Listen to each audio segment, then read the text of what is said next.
Assalamualaikum students, how are you all? So today we have a story of L.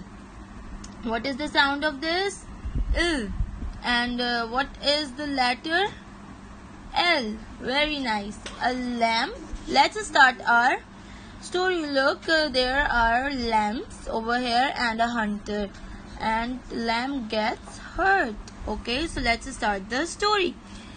A lamp leg is hurt.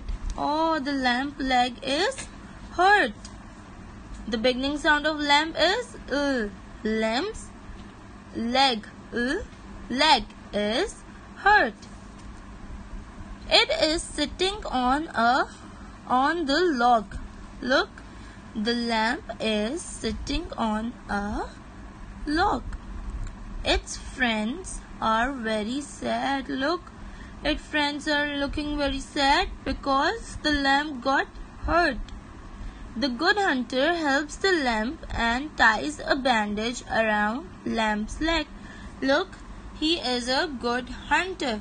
He is helping the lamp to cure its wound.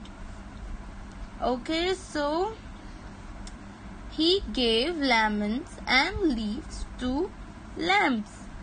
Look, a good hunter gave lemons, leaf to the lamps.